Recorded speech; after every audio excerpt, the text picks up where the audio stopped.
todos nesse momento, acalmar nossos corações, levando o pensamento até Deus, até Jesus, e agradecer a Deus a oportunidade de estarmos aqui unidos nesta manhã de domingo. Cada um de nós, com fé, amor, boa vontade. Esse clima de paz, estar aqui é gratificante, é prazeroso, é um jeito de amar. Jeito de amar. Uma das coisas mais lindas que Deus criou. Cristo virou tradição, imprimindo palavras de amor e sinceridade entre os homens. Séculos se passaram, outras gerações foram criadas, mas o jeito de amar sempre foi um só. Vivido por cada povo, vivido em cada época. À medida em que a gente pratica o amor, a caridade, faz o bem sem olhar a quem, nós nunca vamos deixar de nos amar. E hoje, nós temos mais uma oportunidade de aprender lições grandiosas de elevação espiritual, de amor, de paz, através da palestra ser proferida. Por isso, nossos anjos de guarda estão nos abraçando e nos acarinhando nesse momento, nos acalmando a nossa mente, para que ela fique bem passiva e absorva as lições da manhã de hoje. Esse clima de paz, de fé, de amor. Nesse momento, vamos pensar, pedir e orar. Pai nosso, que estais no céu, santificado seja o vosso nome. Venha a nós o vosso reino. Seja feita a vossa vontade, assim na terra como no céu. O pão nosso de cada dia nos dai hoje. Perdoai os nossos ofensas, assim como nós perdoamos a quem nos tem ofendido. E não nos deixeis cair em tentação, mas livrai-nos de todo mal. Muito carinho, na manhã de hoje, nosso irmão, nossa amiga, o verbal da cidade de Vitória do Caboclo, vai presidir a palestra da manhã de hoje. Palavra de Deus.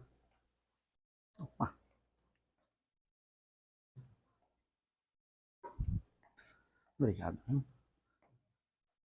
Bom dia. Bom dia a todos, um bom domingo. Quero agradecer o convite da casa, da Patrícia, da Viviane, nos convida para a gente vir conversar. Eu acho interessante o bater papo. A palestra eu acho um pouco meio pesado. Gostoso é a gente conversar, a doutrina é a mesma. O enfoque que cada um dá é o que diferencia as coisas, né? Então, eu tive aqui há 10 anos atrás, não sei se alguém lembra, faz algum tempo, a gente falou sobre filhos, né?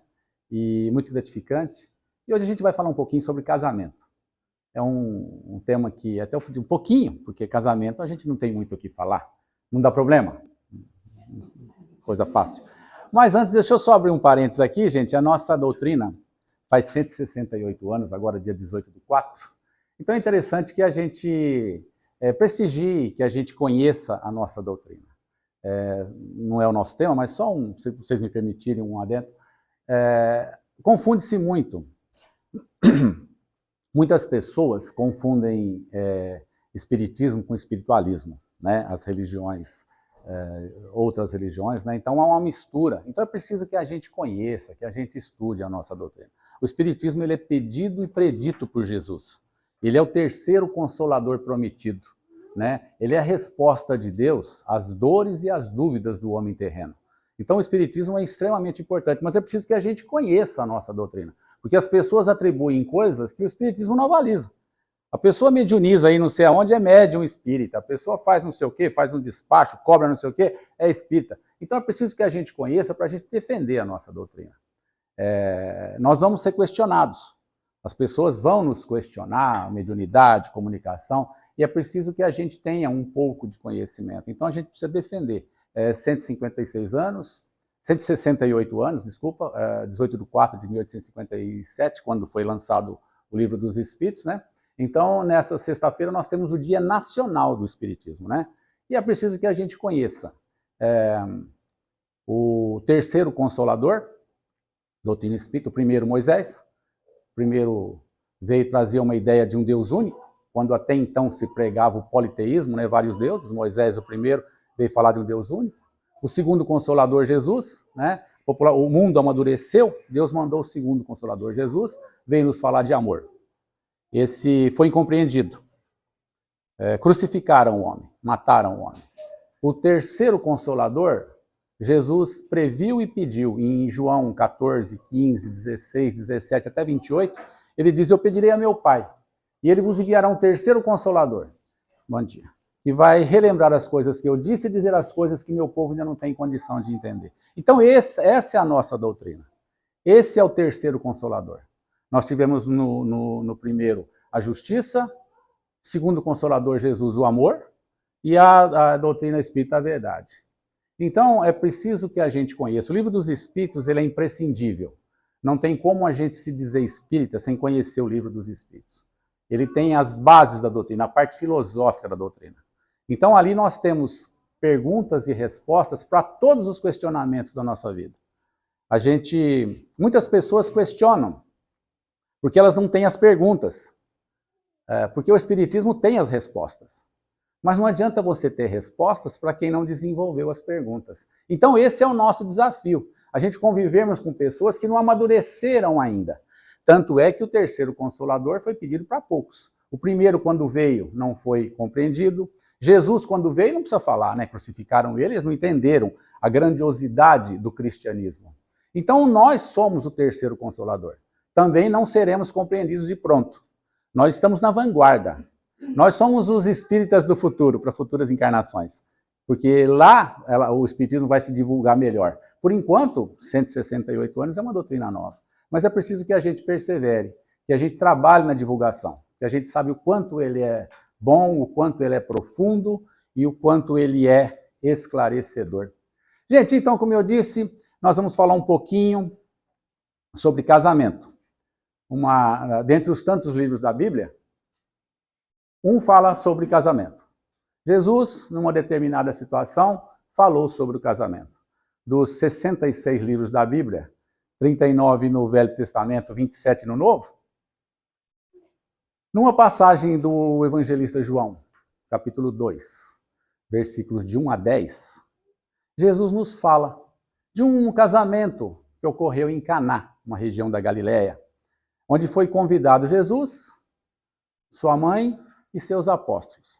Nesse casamento ocorreu uma situação inusitada. Acabou o vinho e Jesus transformou a água em vinho. Mas nós vamos ver com mais detalhe essa parábola. Mas antes é preciso que a gente fale um pouquinho do casamento. A situação do casamento. Como é que vivencia-se hoje o casamento? O que está acontecendo com os casamentos? A gente vê uma separação contínua. A gente vê pessoas hoje, os artistas da Globo, a Gretchen, o Fábio Júnior, a Ana Maria Braga, que eu diga. Quantos casamentos essas pessoas já tiveram? Então é um caso e descaso. O que está acontecendo com a instituição do casamento? Num universo de pessoas de 18 a 60 anos, que são pessoas que poderiam estar casadas, no Brasil nós temos 80 milhões solteiras e 60 milhões casadas. Então, as pessoas preferem o ficar. Hoje os jovens estão ficando. Um universo hoje de 23% das pessoas vivendo sozinhas, né? Então, mudou aquele conceito, principalmente as mulheres. Hoje quem não quer casar são as mulheres. Elas que não querem mais aquele compromisso. Então, vamos dar uma volta nisso. Vamos conversar um pouquinho em cima desse negócio do casamento. O que está acontecendo? Será que a instituição, o casamento entre a união entre os seres, união ou casamento, é contrário às leis de Deus? É contrário às leis naturais? Isso está fora? Vamos lá. Livro dos Espíritos, como eu disse, ele é um manual. Lá nós temos todos os assuntos. Na questão número 695 do Livro dos Espíritos, Kardec pergunta aos mentores, o casamento está de acordo com as leis naturais? E os mentores respondem a Kardec, é uma evolução na espécie humana. Então o casamento, a união, é um progresso. Por quê? Porque lá constitui-se a família. A família é a base da sociedade. A família é um mini laboratório. Tudo que se aprende na família é o que vai se usar na idade adulta. Então a criança, ela aprende ali, bate, rebate com o pai, com a mãe, mas quando ele casa, ele lembra, meu pai falava isso. Nessa situação, meu pai fazia dessa ou daquela maneira. Então o casamento, ele é importantíssimo, porque constitui-se a família, organiza-se a sociedade. Há um respeito, há uma tolerância entre as pessoas. E isso é extremamente necessário para uma sociedade equilibrada, uma sociedade justa, uma sociedade que possa viver bem e se respeitar. Mas quando eu falo de casamento, quando eu falo de união, eu não estou falando de papel passado, nem de véu e grinaldo, aliança no dedo, não. Eu estou falando do respeito, do companheirismo, porque isso é o que realmente conta. Papel passado, aliança, véu, grinalda, não prende ninguém, não. Fica junto quem quer. Agora, quando as pessoas se respeitam, as pessoas querem, entendem a necessidade de ficarem juntas, aí sim nós estamos falando de uma união que realmente deve ser. Tem um escritor famoso, o mago Paulo Coelho, ele fala uma coisa interessante. Ele diz assim, case-se com quem você goste de conversar. Interessante, né? Uma boa conversa. Gente, essa boa conversa é imprescindível. Esses velhinhos que a gente vê sentados nas praças aí, sentados, conversando alegremente, trocando ideias, fazendo caminhadas, tudo ali já passou. Ali já passou o sexo. Ali já passou a beleza. Passou as ilusões da vida. Passou a projeção social. Passou o poder financeiro, tudo isso passou. Uma pessoa de 90 anos, 80, hoje a geração está vivendo mais, né? Então isso tudo ficou no tempo, isso tudo ficou para trás, não tem mais importância. O que tem a importância? O companheiro, companheira. Aquela pessoa que você possa conversar, aquela pessoa que você possa confiar, aquela pessoa que no momento de dificuldade você pode contar. Então esse é o verdadeiro companheirismo. A instituição de casamento estava muito avacalhada. Há pouco tempo eu vi um humorista, ele dizia assim para a mulher, quando eu morrer, você me enterre com aliança. Ela disse, mas por quê? Qual é a diferença? Ele disse, para quando eu chegar no céu, Deus saber que eu já estive no inferno.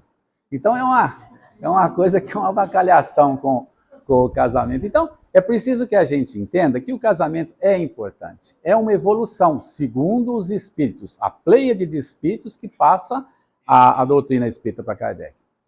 Mas a grande questão, gente, vocês sabem o que é?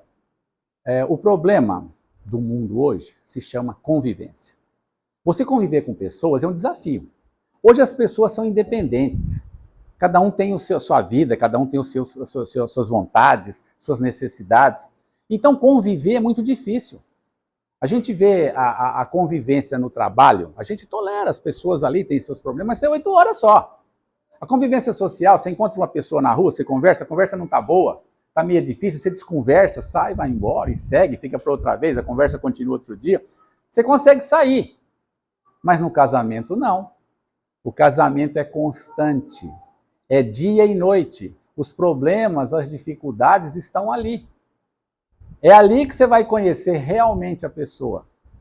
Porque quando você namora, a pessoa vem arrumadinha, bonitinha, cabelinho penteado, perfume, chique para chuchu, né? Beleza. Mas lá no casamento, não. Lá a coisa é mais difícil. Vocês imaginem dois irmãos. Eles são criados com a mesma família, os mesmos hábitos, os mesmos costumes. Esses dois irmãos brigam que nem gato e cachorro. Os irmãos brigam. Vocês imaginem duas pessoas que vêm de hábitos e costumes diferentes e terem que viver juntas? É uma coisa, um desafio. Porque o sexo não vai ficar o tempo todo. Aquela beleza, aquele mimimi, aquela coisa, isso passa. Quando os problemas aparecem, tudo aquilo cai por terra. Então é um desafio muito grande, coisa que as pessoas não estão dispostas a aceitar. É um esforço que hoje, no momento que nós vivemos, as pessoas não estão dispostas a aceitar. Ninguém quer abrir mão de nada. Ah, eu gosto de pizza. Eu gosto de churrasco. Então não vai dar certo. Gente, vamos comer pizza hoje e vamos comer churrasco amanhã. Contenta-se todo mundo. Esse é o desafio. Essa é a grande dificuldade. Então esse casa e separa perdura hoje. Porque as pessoas são independentes. E houve uma mudança grande com a mulher, a gente vai falar a respeito. Eu sei que vocês devem estar questionando aí. Algum de vocês deve estar pensando. Essas separações ocorrem porque a pessoa não encontrou sua alma gêmea. A pessoa não encontrou a tampa da sua panela. O chinelo para o seu pé. Então, muitas pessoas pensam nisso. A alma gêmea é a minha cara metade. É a minha parte que falta. Quando eu encontrar, eu vou ser feliz. Gente, Livro dos Espíritos. Eu gosto muito do Livro dos Espíritos porque ele é esclarecedor. Porque aqui, gente, a minha opinião não conta. Eu sou ninguém. Eu estou aqui para falar da doutrina. Né? Então, o que interessa para nós é a doutrina espírita. Livro dos Espíritos. Questão número 298 e 299.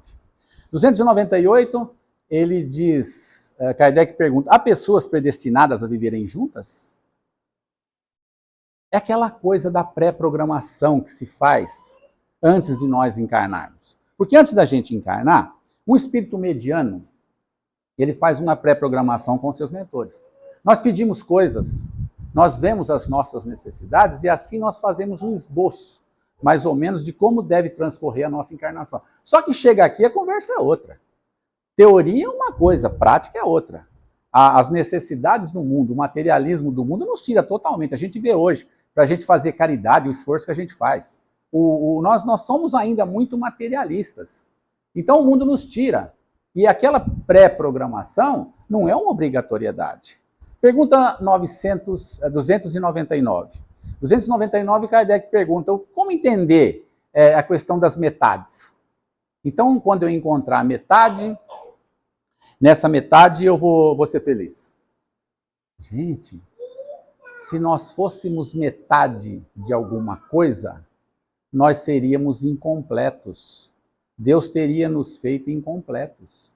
Então a nossa felicidade dependeria de alguém. Isso não pode ser. Nós não podemos vir ao mundo com a nossa felicidade condicionada a alguém. E se esse alguém se desequilibra? Se esse alguém se suicida? Se esse alguém se desvia e casa com outro, morre, minha felicidade cai por terra? Eu vou deixar de ser feliz? Então não tem porquê. Não tem essa coisa de alma gêmea. Alma gêmea não existe. Existe sim predisposição das pessoas de se fazerem agradáveis. Quando uma pessoa quer, quando ela se esforça para isso, ela consegue. Porque é o que eu disse, vai se conviver com pessoas com carências e dificuldades. Eu tenho as minhas, a pessoa tem as delas. Então, se a gente não abrir mão de algumas coisas, esse relacionamento não vai acontecer. Tem uma mudança grande, gente, que essa é difícil. Essa é difícil de aceitar. O homem hoje tem uma dificuldade grande de aceitar a nova mulher. Nós vivenciamos hoje uma nova mulher. A mulher de antigamente era uma mulher extremamente dependente. A mulher da família patriarcal. Era uma mulher que obedecia. O homem falava, ela obedecia. Isso vem lá dos tempos idos. Isso vem lá da Bíblia. Vamos voltar. Bíblia, antigamente, ao tempo de Jesus, seguia-se os primeiros livros da Bíblia. Os judeus da época, alguns seguiam os 39 primeiros, alguns seguiam o Torá, 5 primeiros livros, Gênesis, Êxodo, Levítico, Número e Deuteronômio, 5 primeiros livros da Bíblia. No 5º livro, pasmem, hein, gente? No 5º livro, de nome Deuteronômio, no capítulo 24, versículo 1, tem a passagem lá é a seguinte, Moisés pregava isso. Descontente com a sua esposa, o homem poderá devolvê-la sem nenhuma restituição, dando-lhe carta de divórcio. Era assim que era visto a mulher, um objeto. Ele devolvia, simplesmente devolvia. Não quero mais. Envelheceu, não quero mais. Apareceu outra. Aquele tempo, Quando chegavam as caravanas, alimentavam-se os homens, alimentavam-se os animais, alimentavam-se as crianças, depois, se sobrasse, as mulheres eram alimentadas. Na Bíblia nós temos os irmãos de Jesus. A Bíblia fala que Jesus tinha 4 irmãos, mas não fala das irmãs, porque a mulher não era contada. Então, era uma época, Salomão, o rei Salomão, ele tinha um harém. Por que esse cara tinha um harém? Porque naquele tempo, o homem podia ter tantas mulheres quantas ele pudesse sustentar. Olha, gente, que facilidade. E tem mais. Olha esse ponto. Naquele tempo não tinha shopping. E naquele tempo não tinha loja de sapato. Então, mulher era barato. Porque depois que vieram as lojas de sapato, mulher ficou cara. Vocês sabem muito bem, vocês sabem que ficou difícil, né? Então, era um prato de comida e alguma roupinha, era fácil, né? Então, tinha-se muitas mulheres. Tem uma passagem, uma historinha do Richard Simonetti, que eu acho muito interessante, que se encaixa nessa mulher. Nessa situação que a gente está vendo, essa mulher, o que ela vivia, né? Não é o caso hoje, mas estamos nesse tempo aí. O Simonetti conta uma historinha assim, que 2 amigos sentados, conversinha de bar, né? Sentados no bar, conversavam, e um perguntou para o outro, rapaz, eu não vejo você brigar com a tua mulher. Eu não vejo nem cara feia. Ela não faz nem cara feia para você. Vocês vivem numa boa. Vocês conversam, vocês estão sempre bem. Qual é o segredo? Qual é a fórmula desse negócio aí? Como é que você conseguiu isso, rapaz? Minha mulher é um bicho, eu não sei. Onde você conseguiu essa alegria, essa felicidade com a tua mulher? Ele falou, eu vou te contar a história. Vou te contar o que aconteceu. Ele falou, pois não. Ele falou, quando eu casei, a gente morava no sítio. Então, no sítio, a gente fazia o casamento e depois saía, pegava o seu cavalo e voltava para casa. E eu, quando casei, emprestei um terno, minha mulher de vestido branco, a gente terminou o casamento, montamos o nosso cavalo e voltávamos para a nossa casa. Mas no caminho, o cavalo começou a mancar. Ele começou a mancar, quase que me derruba. E eu com o terno emprestado, minha mulher de vestido branco, eu desci, parei o cavalo, desci, olhei bem nos olhos do cavalo, assim, bem na cara dele, e disse para ele, primeira vez, hein? Voltei, subi no cavalo novamente, andamos mais uns 100 metros. Esse cavalo começou a mancar novamente. Começou a mancar, quase que derruba a minha esposa, ela segurou em mim, uma situação difícil. Eu parei novamente o cavalo, desci, olhei bem nos olhos dele, peguei a minha garrucha, dei 2 tiros na cabeça do cavalo. Matei o cavalo ali mesmo. O cavalo caiu. A minha esposa ficou, nossa, totalmente irritada. Não tinha quem segurava essa... Mas ela me xingou. Ela falou que eu era um ignorante, que isso não podia acontecer, que onde já se viu uma coisa dessa, que isso não se faz, que eu era uma pessoa muito besta, porque não... Falou tudo. Eu disse a ela, você terminou? Ela disse, terminei. Eu olhei bem nos olhos dela e disse, primeira vez, hein? Gente, daquele dia para frente, nós nunca mais brigamos. Nunca mais minha mulher falou nada, nunca mais nós discutimos. Então, gente, essa era a mulher daquele tempo totalmente submissa, aquela mulher que dependia, aquela mulher que obedecia, aquela mulher que não sabia ler e escrever, vivia só para os filhos, para casa, não participava de nada. Mas hoje os tempos são outros. Hoje nós temos uma mulher que assusta o homem. As mulheres hoje, elas se formaram. As mulheres hoje ganham o seu dinheiro. Hoje nós temos mulheres até na condição de presidentes, né? Presidentas, né? Temos mulheres advogadas, mulheres industriais, mulheres professoras, mulheres que ganham e ganham muito bem. Ganham muitas vezes mais do que os seus maridos. Nós temos mulheres hoje que sustentam a casa. Nós temos mulheres hoje nas faculdades. Hoje nós temos mais mulheres do que homens nas faculdades. Isso quer dizer que nós vamos ter problema no futuro, né? Porque nós vamos tomar conta. Então, gente, a mulher mudou. Em 23/2/1932, Getúlio Vargas deu voto às mulheres. Elas passaram a votar e serem votadas. Então a mulher cresceu. A mulher hoje ela é independente. Ela consegue se manter. Ela não é mais aquela boca a mais. Porque antigamente a mulher ela crescia e o pai achava que ela era uma boca a mais. Então ela era escolhida. O pai escolhia um pretendente para ela. Hoje não, hoje a mulher escolhe. Hoje ela escolhe com quem ela quer se casar. Ela se separa. E essa mulher, ela mudou muito. Ela é uma outra pessoa. Nós temos essa coisa, né, dessa mulher independente assusta o homem. Porque ele quer mandar. Ele quer ser o dono do patrimônio. Mas não consegue. Porque a mulher não se submete. A mulher, ela tem uma independência financeira. Ela consegue manter a sua casa, muitas vezes mantém seus filhos.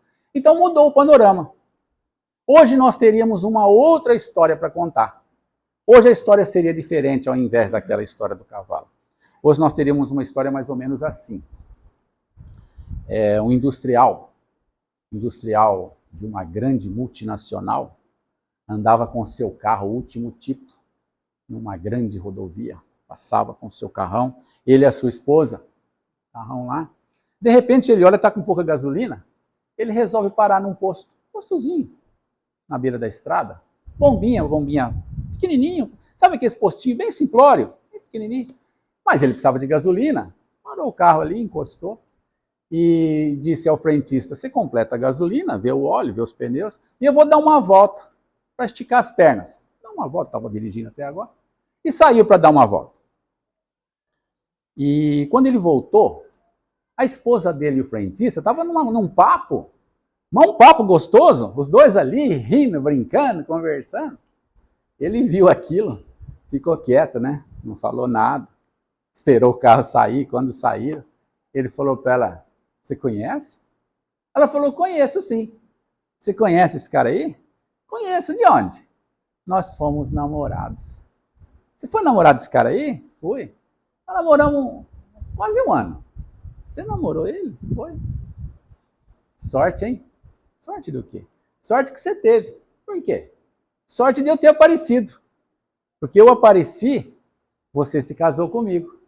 Se não fosse eu ter aparecido, você hoje seria esposa de um empregadinho de posto. A mulher olhou para ele e disse, meu querido, esse meu querido, vocês sabem o peso disso. Quando a mulher fala meu querido, 80% da causa está perdida. Vocês sabem disso, né? Então, meu querido, saiba você que se eu tivesse casado com ele, ele seria o grande industrial. Porque o que você tem e o que você é hoje é graças a mim. Então essa é a mulher do presente. Essa é a mulher hoje que interfere, que ajuda. Numa determinada situação, Divaldo Pereira Franco, nas suas palestras, ele disse, como aquela frase tradicional, atrás de toda mulher, atrás de todo homem tem uma grande mulher. Quando ele falou atrás de todo homem tem uma grande mulher, a Joana de Ângeles, que é a mentora dele, apareceu. A monja da biblioteca, das mulheres com mais conhecimento, que se tem conhecimento, apareceu para ele, ele reiterou. Ao lado de todo grande homem tem uma grande mulher. Então essa é a realidade. Esse é o momento. Mas nós temos as separações, como eu disse. É um caso a separa. As pessoas ainda vivem se separando. As pessoas ainda vivem essa coisa, como eu disse, Fábio Júnior, Gretchen, Ana Maria Braga, esse pessoal casa e descasa, cada 2, 3 dias estão casando e descasando. Por que isso? Então, onde é que está essa falta de... Por que não entrosa? Será que não tem Livro dos Espíritos? Livro dos Espíritos, como eu disse a vocês, é imprescindível. Vamos lá no Livro dos Espíritos, questão número 939. Kardec pergunta aos mentores, por que duas pessoas que se gostavam, aquele sentimento se transforma em antipatia? Porque realmente, a gente vê o casal de namorados, é aquela coisa, é benzinho pra cá, é benzinho pra lá, é beijinho. Como é que isso se transforma em antipatia? E vira um brigueiro. Chega uma época no casamento que aquilo não tem quem segura, é um brigueiro desgramado. Então, nessa pergunta, por que aquele amor, aquela simpatia se transforma em antipatia? Olha Kardec perguntando isso em 1857 lá. E os mentores respondem de maneira simples. Olha que simplicidade. Erro na escolha. Erro na escolha. A pessoa crê amar perdidamente uma ilusão. Ele acha. Porque as pessoas se deixam levar pela conveniência, pela carência, pela aparência ou pela necessidade. Então, muitas pessoas carentes acham que o casamento vai resolver sua vida. Quando eu me casar, eu resolvo. Quando eu achar uma pessoa na minha vida, vai resolver minha vida. Não, não vai. Você vai arrumar um companheiro, uma companheira. Você não vai arrumar alguém que resolva os seus problemas evolutivos da sua vida. Então, o que acontece? Nessas escolhas, o coração não é consultado. É o corpo que ama. É a ilusão do mundo. Hoje nós vemos os jovens na escolha dos seus pretendentes. A moça, quando escolhe o rapaz, escolhe pela conta bancária. Escolhe pelo carrão que ele tem. Escolhe pela moto barulhenta, ela acha bonito. O corpo do rapaz. O rapaz, quando escolhe a moça, escolhe pela grossura das pernas, escolhe pelo rosto. Então, há uma ilusão, há uma troca de valores. As pessoas se iludem. As pessoas não procuram alguém, como disse o Paulo, que você goste de conversar. Porque com o passar do tempo só vai ficar a conversa. Um relacionamento diário é preciso que haja um entendimento, que haja uma aceitação. E quando o coração não participa, só os interesses materiais participam, isso vai cair por terra. Então é uma questão de dias, às vezes de meses, para as pessoas caírem na real, que você se iludiu. E o erro é possível. Quem que não erra? A gente compra um sapato, erra. A gente compra uma camisa, uma roupa, a gente erra. A gente faz coisas e erra. Não pode errar na escolha de uma pessoa. Um dia que você está meio ruim lá, que você está meio carente, aparece uma pessoa lá que dá um pouquinho de atenção, você acha que aquele lá é o salvador, aquele lá ou aquela vai ser a pessoa que vai resolver a sua vida. Então a gente erra. Então nessa questão número 939, ele nos fala do erro na escolha. Mas E também, gente, tem um outro fator aí. O fator do hábito. Enquanto as pessoas estão namorando, normalmente elas trabalham juntas, vivem juntas, têm um ideal em comum. Então elas têm a mesma conversa. Porque trabalham juntas, estudam juntas, ou fazem algumas coisas juntas, estão em atividade social ou trabalhista. Então tem a conversa, tem o que conversar. Mas muitas vezes, depois que as pessoas se casam, a mulher estaciona, ela para de trabalhar e o homem continua. Então ele sai aquela união, aquele nível vibratório, sai, porque ele tem os amigos, ele conversa, a mulher está em casa, ela não tem, ela tem os filhos, ela não tem mais aquela conversa, ela não tem o que conversar. Então sai-se daquela faixa vibratória. As pessoas acomodam. Tem gente que depois que casa, gente, você não faz ideia. Sai do serviço, põe aquele pijama de bolinha amarela, senta no sofá. Vamos sair? Não. Vamos comer um lanche? Não. Vamos não sei aonde? Não. Tem pessoas que depois se casam, não se troca, não passa um perfume, não pente um cabelo, não quer sair para nada, não escova dente, não quer saber de nada, acha que eu casei, pronto. Casei, está resolvido, agora é só esperar os filhos crescer e envelhecer. Isso gela a convivência. Isso tira o gosto pela coisa. As pessoas, o relacionamento vai empobrecendo. Porque nós precisamos das relações exteriores. É preciso sair, viver experiências, conversar. E as pessoas estacionam. E as pessoas, isso vai fazendo com que o relacionamento vá perdendo o gosto. Vá perdendo o vício. Bom, mas aí vem a separação. E separar pode? Pode separar? Casamento pode separar? Não, casamento não pode. Dizem os papas da igreja que O que Deus uniu, o homem não separa. Está na Bíblia? Mateus, capítulo 19, versículo 6. O que Deus uniu, o homem não separa. Ah, bom, então tem que tolerar. Tem que aguentar até o fim da vida. Fiz uma escolha errada, hein? Arrumei um abacaxi e agora eu vou ter que descascar. Até o final da minha vida. Livro dos Espíritos. Livro dos Espíritos, questão número 697. 697, Kardec pergunta aos mentores: a indissolubilidade do casamento está na lei de Deus? Quer dizer, não separar, viver juntos eternamente, mesmo sofrendo, errado, brigando, batendo, apanhando, está nas leis de Deus? E os mentores respondem: não, não está nas leis de Deus, é uma lei dos homens. Por que isso? Porque Deus une aonde tem o amor. Realmente, o que Deus uniu, o homem não separa. Mas Deus une onde há amor de fato. Onde não tem amor, já está separado por si só. Então ali Deus não une. Deus não obriga que as pessoas fiquem se degladiando, que as pessoas fiquem brigando. Isso não existe, isso não é amor. Ah, mas e os filhos? Os filhos vão sofrer? Realmente. Quando os pais se separam, os filhos sofrem. Mas eu tenho certeza que qualquer filho prefira pais separados vivos do que pais casados mortos.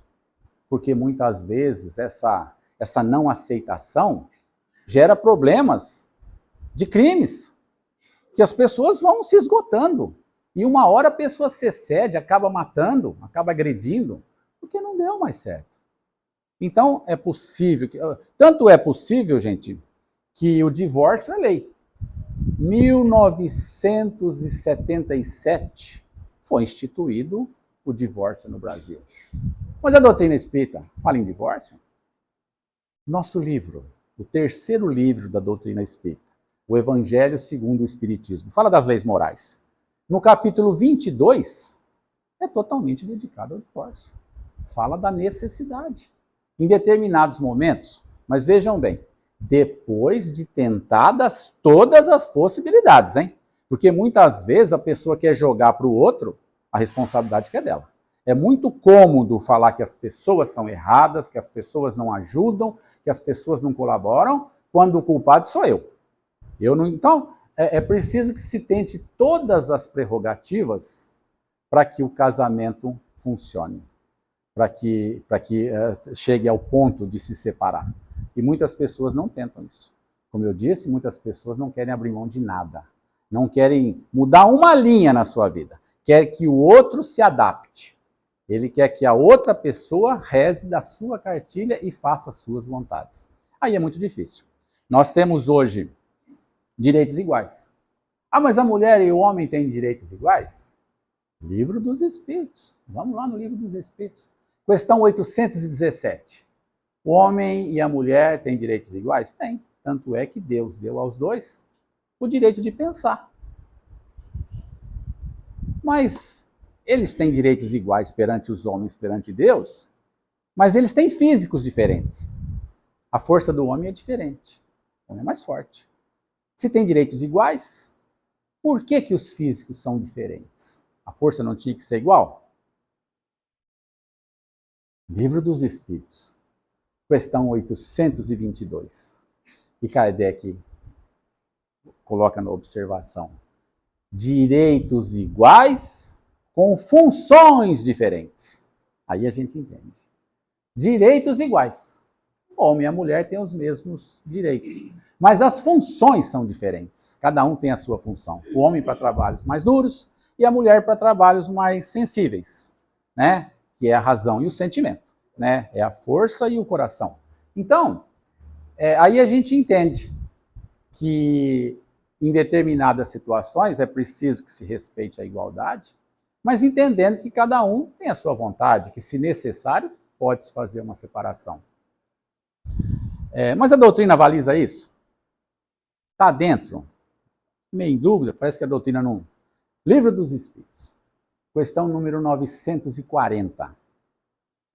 E o Kardec pergunta aos mentores: a falta de simpatia entre pessoas destinadas a viverem juntas não é uma coisa que amarga a vida da pessoa? Uma pergunta boa. Olha, Kardec perguntando isso, gente. Vocês veem como é que é atual a nossa doutrina. Parece que foi escrita ontem.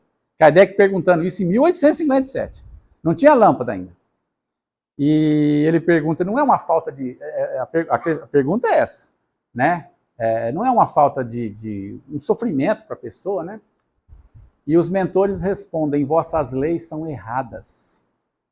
Por que você acha que Deus te constrange a ficar com quem te desagrada? Nessas uniões, prevalece muito mais o interesse pessoal, o interesse material, do que a ideia de um relacionamento, de uma felicidade mútua. As pessoas responderão por isso. Então, os mentores dizem, Deus não obriga ninguém a ficar junto. Você não nasceu para sofrer, você errou, muda.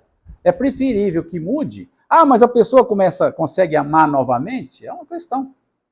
Há pouco tempo, uma senhora viúva me questionou, é possível que se ame novamente? No livro Consolador do Emmanuel, ele diz que sim, que nós podemos amar novamente. Tanto é que a gente vê pessoas viúvas que se casam e são felizes novamente. Pessoas num segundo, num terceiro relacionamento são felizes, porque eles levam a experiência do primeiro para o segundo. Vão muito mais maduras para um segundo relacionamento do que a inexperiência que tinham no primeiro. Então é possível que se separem e Deus não obriga. Essa do que Deus uniu, o homem não separa, que está lá em Mateus 19:6, Deus une sim. Quando as pessoas querem, quando as pessoas se amam, Deus une. Aí está unido, pelo amor.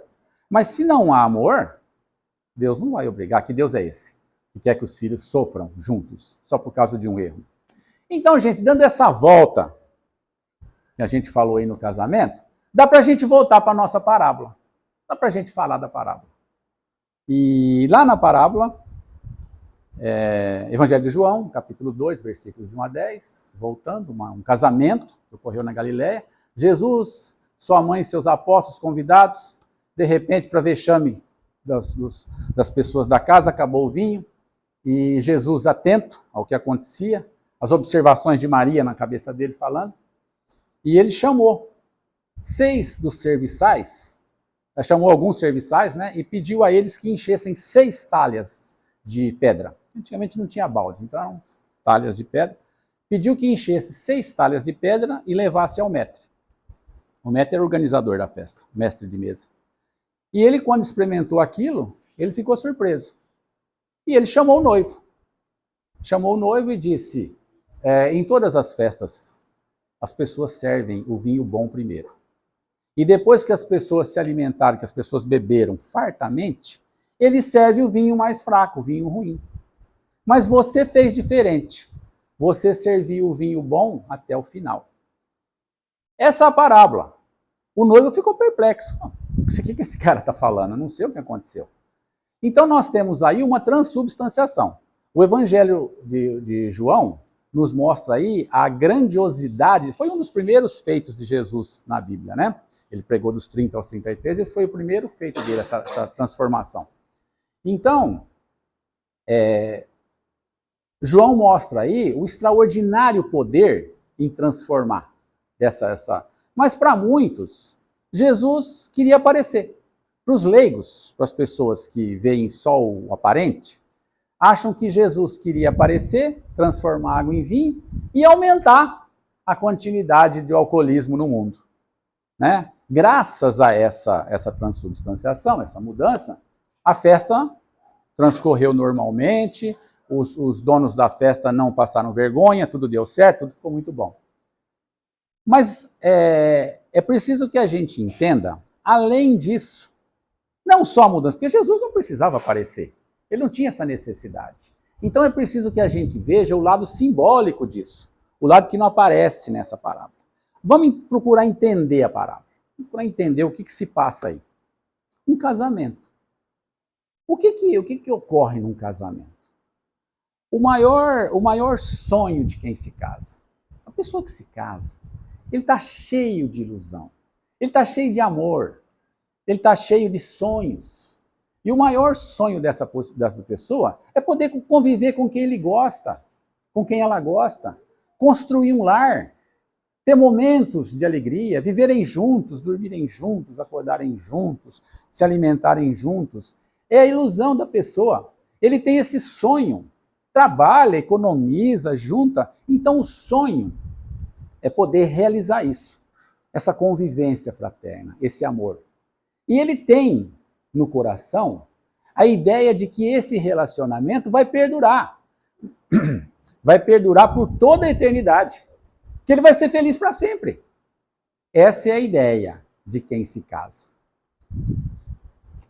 Mas dirão alguns, besteira, ilusão, isso aí não funciona.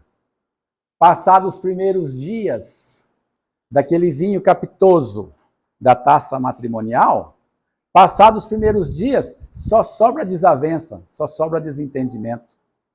O vinho capitoso, ele acaba. Realmente, algumas pessoas, nem todos, mas algumas pessoas dirão, o que virou o nosso casamento?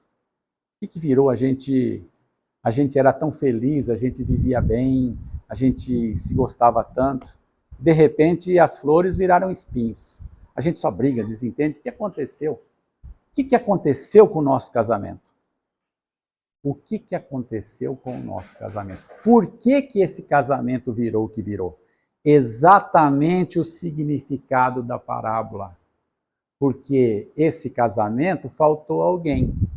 Nesse casamento faltou Jesus. Porque nos casamentos em que Jesus participa, o vinho capitoso dos primeiros dias é bom até o final. Porque Jesus, quando participa dos casamentos, ele leva a alegria até o final. Jesus é o elixir da alegria. Jesus é aquele que transforma as dores em felicidade, transforma os problemas em solução, transforma as dificuldades em facilidades. Os casamentos em que Jesus participa, o Evangelho de Jesus é um repositório de bênçãos. Nos ajuda a tolerar, nos ensina a respeitar, nos ensina a amar. Em qualquer relacionamento humano, o Evangelho de Jesus se encaixa como uma luva, levando esperança, levando amor e levando paz. Então, nos casamentos em que Jesus participa, o vinho bom dos primeiros dias, aquela alegria que se tem nos primeiros dias de casado, é boa até o final. Porque ele participando, as pessoas vivenciando os ensinos de Jesus no coração, as pessoas se amam e vivem bem. Ah, mas eu fiz o casamento, o oficiante foi lá, participou. Não. Quando se fala da participação de Jesus, nós não estamos falando da participação de um oficiante que vai lá e fala palavras. Porque Jesus, porque vocês vão casar, porque vocês vão ser felizes. Não, isso é fácil. Boca para fora é fácil. É preciso que os noivos, que os participantes estejam dispostos a vivenciar os ensinos de Jesus. Trazerem para o seu relacionamento no dia a dia. Aí sim, nós vamos ter as alegrias que Jesus traz nos casamentos que têm uma religião, que vivenciam os ensinos de Jesus. Esse, gente, é a ideia do significado dessa parábola. Ele não só transforma água em vinho, ele transforma o que é bom do começo até o final. E nos casamentos, como no casamento que ele foi convidado, naquele casamento ele fez a alegria ser bom. E nos nossos casamentos, quando nós convidamos Jesus para participar, quando nós vivenciamos os seus ensinamentos, perdão, amor, respeito, tolerância, nós fazemos com que as alegrias dos primeiros dias se transformem até o final. Nosso tempo está estourando. Só rapidamente, gente, lembrando do Paulo Coelho, a historinha da boa conversa. Boa conversa é imprescindível. A gente não pode nunca esquecer disso, porque tudo vai passar e a boa conversa fica. Uma determinada ocasião, o casal tomava seu café e 50 anos de casados. Aquele dia era um dia especial. Era o dia de comemorar os 50 anos de casados. Então os velhinhos sentaram à mesa, 50 anos. Nossa, 50 anos, que beleza. E ela, como sempre fazia durante os 50 anos, com todo aquele carinho que ela sempre fez, cortava o pão ao meio, tirava o miolo e dava para o marido. E ficava com a casca. Naquele dia, 50 anos, ela falou, não, chegou no meu limite. Hoje eu vou falar. Hoje eu preciso falar. Hoje eu tenho que falar. Ela falou, meu amor, eu te amo muito, mas eu tenho uma coisa muito importante para te falar. Pode falar, meu bem. O que foi? Ela disse, olha, eu te dou o miolo, mas eu sempre gostei do miolo. Eu gosto do miolo do pão. Eu dou para você, porque eu sei que você gosta, você come com tanto amor. Mas hoje eu queria comer o miolo. Ele disse, olha, meu bem, eu vou te dizer uma coisa que eu nunca te disse, que eu nunca quis te magoar. Você faz com tanto carinho, você me dá o miolo, mas eu sempre gostei da casca. Eu sempre quis a casca, mas eu nunca quis te magoar. Eu nunca falei para você. Gente, esse é o resultado de uma boa conversa, que muitas vezes nos passa desapercebido. As pessoas não têm bola de cristal e uma boa conversa às vezes resolve muito o nosso relacionamento. Gente, eu quero agradecer demais o carinho e a atenção de vocês, agradecer a casa, essa casa que nos acolhe, que com certeza nos ensina muito, o convite da Patrícia, da Viviane, para a gente estar aqui. Muito obrigado, tenham todos um bom domingo. Obrigado. O senhor que sabe o que é fazer, o senhor faz, a gente pode fazer. O senhor que sabe, o senhor, eu vou deixar ao seu critério, se o senhor quiser, a gente faz.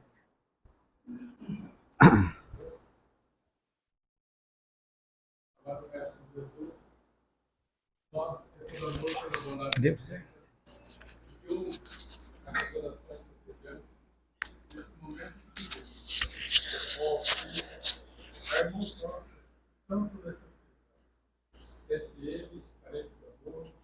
Irmãos nossos foram incendiados, obedecidos, e nesse momento eles possam sentir o alcance da luz do descanso de cada um de nós. Terem paz, viver no geral, a irmãos nossos que nesse momento estão aguentados, hospitalizados, vivos, a todos os hospitais no geral, médicos,